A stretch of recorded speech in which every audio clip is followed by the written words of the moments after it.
والصلاة والسلام على رسول الله وعلى آله وصحبه ومن والاه إلى يوم الدين وبعد. سبحانك لا علم لنا إلا ما علمتنا إنك أنت العليم الحكيم. رب زدنا علما يا كريم، رب زدنا علما يا كريم، رب زدنا علما يا كريم.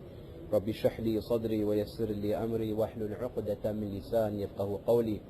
Mes chers frères, nous remercions Allah subhanahu wa ta'ala qui nous donne la possibilité de nous réunir dans une de ses maisons pour parler de sa religion et pour parler principalement d'un des piliers de la foi, c'est Al-Iman bil Yawm al-Akhir, la foi sur le jugement dernier.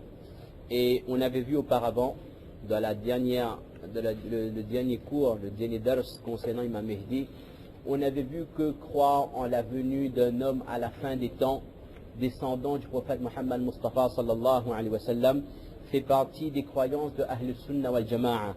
Un homme qui doit être un jour envoyé par Allah subhanahu wa ta'ala dans le but de ramener la justice sur la terre et de permettre aux musulmans de retrouver le izzat, leur honneur qui sera bafoué, situation dans laquelle les musulmans seront à la fin des temps, dont on ne retrouve pas l'équivalent dans les autres qurun, dans les autres siècles, dans les autres périodes de l'islam. Et pour simple rappel, on avait, et en conclusion la dernière fois, on avait dit qu'il faut bien comprendre la définition du Mehdi chez les Ahl Sunnah wal Jama'a pour bien comprendre, pour bien faire la différence entre le Mehdi que nous attendons et le Mehdi proclamé par certainement des groupes qui se rattachent à l'islam mais qui n'obéissent pas aux croyances de Ahl Sunnah wal Jama'a. Et pour simple rappel, on avait conclu la dernière fois en disant que l'imam Mehdi est un être humain qui fait partie de Ahlul Bayt. C'est un arabe proche du prophète sallallahu alayhi wa sallam. Il est Fatimi, donc fils, descendant de Fatima radiyallahu anha, et parmi la descendance de Hazrat al-Hassan radiyallahu anhu. À l'époque de Imam Mehdi, avant que sa mission ne commence, il y aura une période de trouble, de fitna, comme jamais l'humanité n'aura connu. On a vu également qu'Allah Azza wa Jal donnera à cette personne la possibilité de gouverner pas une ville, pas une région, pas un pays, mais le monde musulman tout entier.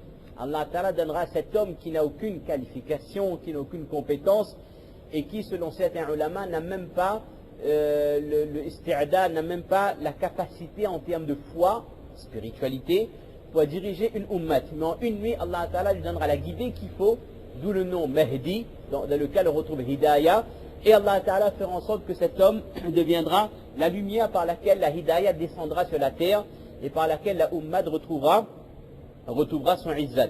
On a vu également que l'imam Mehdi ne sait pas lui-même qu'il est l'élu d'Allah subhanahu wa ta'ala, mais les gens verront en lui certains signes, certains alamat, certains signes qui ne détrompent pas, et la population de Makkah sera la première à reconnaître Imam Mehdi et l'obligeront à sortir, à venir près du haram afin de lui prêter serment, ce qu'on appelle al-bay'a.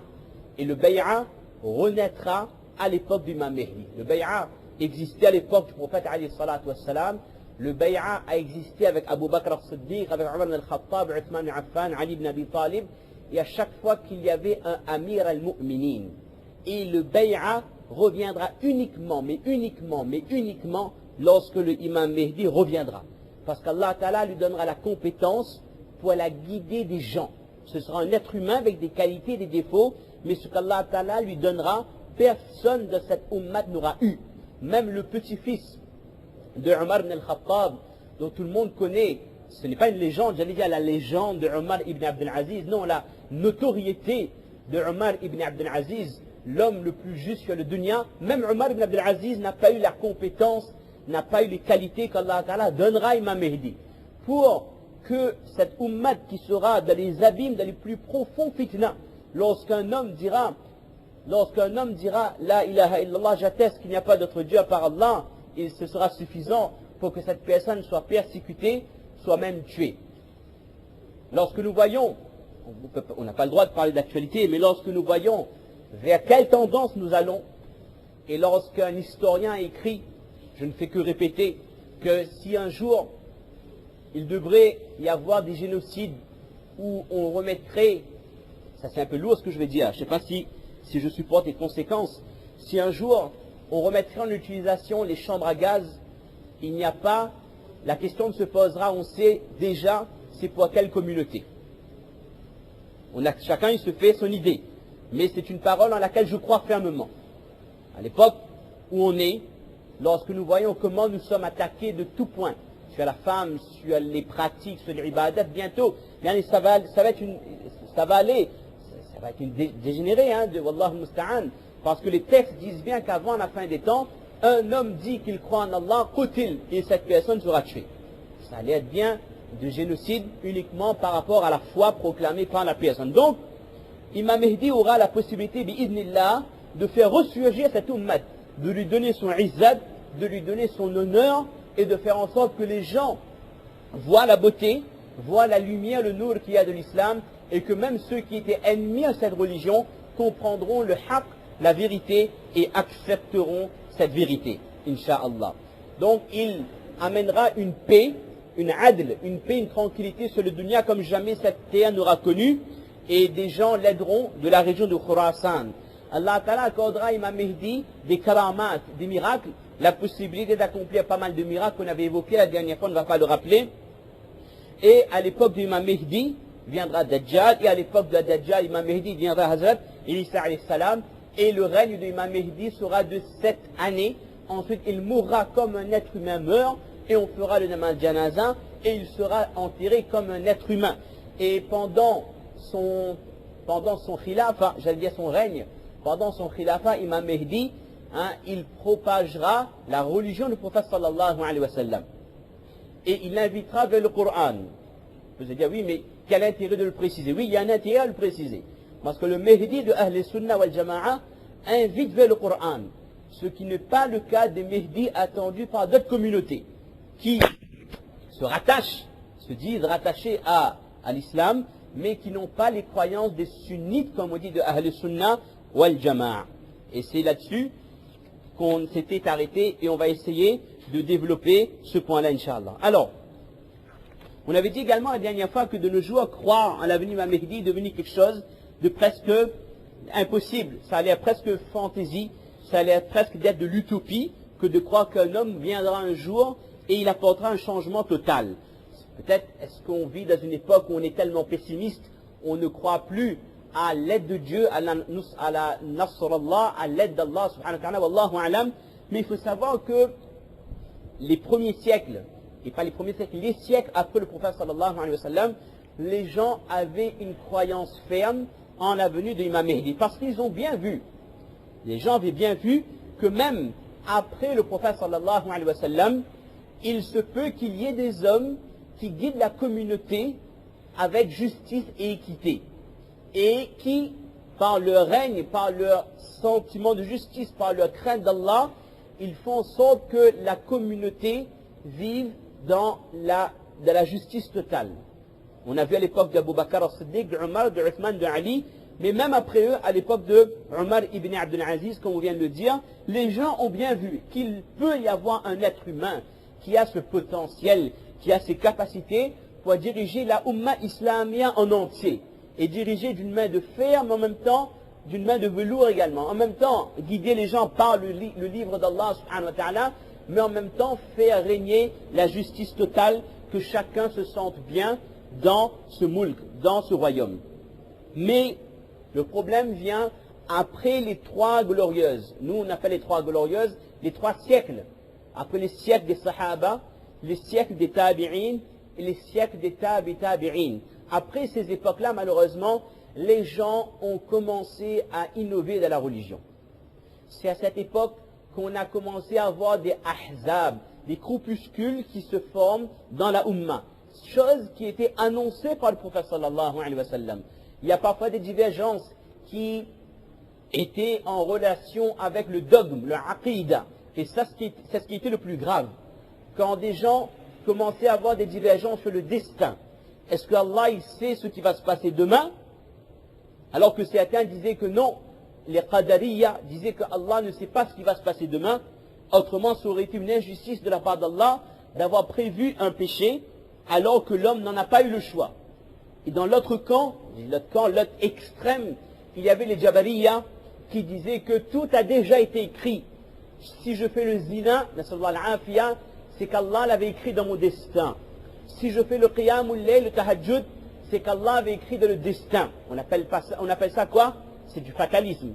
Et la croyance d'Ahl Sunnah al Jama'a était entre les deux, etc., etc. Après les tabi'in, il y a eu beaucoup de khilaf, beaucoup de divergences dans la ummat, et les 70, 72, 73, 74 firqa, groupuscules, j'allais dire madahim, mais c'est une erreur, les groupuscules qu'il y a eu, qui étaient annoncés par le prophète alayhi salatu wassalam, nous les retrouvons jusqu'à maintenant. Ce qui fait que un pilier de la foi comme la venue de l'imam Mehdi a été utilisé à tort. À différentes époques, différents lieux géographiques, les gens ont utilisé le lobby de l'imam Mehdi. Et on verra si on a le temps que à des fins politiques ou pour la conquête de territoire, des gens ont osé proclamer être imam Mehdi ou prendre quelqu'un sous leur aile et dire que c'est lui le imam Mehdi. Alors, on a vu en gros, bien sûr, ce qu'on a dit tout à l'heure, hein, les croyants de Ahl-Sunnah imam Mehdi, chaque point doit être développé, Inch'Allah, par la suite. Inch'Allah, on a le temps, Inch'Allah. Maintenant, il y a un danger dans lequel nous ne devons pas tomber, avec la mondialisation. Avec la mondialisation, tout le monde se connaît, on se connaît mutuellement, on apprend à connaître les croyances de notre prochain. C'est une bonne chose. Quand on dit que l'islam est la religion du monothéisme, et lorsque je dis par exemple que les chrétiens croient à la Trinité, pour autant, ça ne veut pas dire que je suis en train de blâmer le christianisme. Je ne suis pas en droit d'aller voir un chrétien et de dire que ta croyance est comme ci, comme ça. J'explique que votre croyance, elle est comme ça. Et nous, dans l'islam, nous croyons en un Dieu unique qui n'a pas enfanté, qui n'a pas de parents. Lam yalid wa lam yulad. Maintenant, il est nécessaire de comprendre que dans le monde musulman, il y a ceux qui se rattachent à ce qu'on appelle les sunnites. Ahl Sunnah wal Jama'a. On avait expliqué, Irfan se souvient, on avait expliqué la dernière fois que dans Ahl Sunnah wal Jama'a, on retrouve les Hanafi, on retrouve les Maliki, on retrouve les Shafi'i, les Hanbali. Il n'y a aucun problème là-dedans. Il n'y a strictement aucun problème. Les divergences dans les madhab ne sont pas graves. Les divergences dans les croyances, ça c'est haram, ça c'est interdit. Maintenant, dans les croyances, il y a eu une fracture après le décès, l'assassinat, après l'assassinat de Hazrat Uthman ibn Affan, radiyallahu anhu. Ce qui fait que nous retrouvons ceux qui se disent sunnites et ceux qui sont différents. D'accord? Sans être nominatifs, ceux qui ne se rattachent pas et qui ne reconnaissent pas le khilafat d'Abu Bakr, de Omar, de Uthman. D'accord? Ces gens-là également, ils attendent un Mehdi. Et très souvent, une méthode utilisée pour unifier les musulmans, nous avons besoin de l'union, c'est clair. Mais l'union doit être faite dans le haqq. D'accord? Très souvent, on met en avant l'ennemi commun. Que l'islam est menacé, il y a un ennemi, donc tous nous devons être côte à côte. Nous avons les mêmes croyances et nous attendons un homme qui va nous délivrer.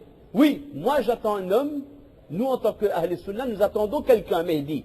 Mais ceux qui ne se reconnaissent pas dans les croyances des sunnites, des Ahl Sunnah al Jama'a, ils attendent également un Mehdi, mais le aqidah sur ce Mehdi n'est pas le même que le nôtre. On a dit qu'un homme qui va naître, qui ne sait pas que c'est lui le Mehdi, si on regarde de l'autre côté, ils ont une croyance qu'ils appellent Ar-Raj'a.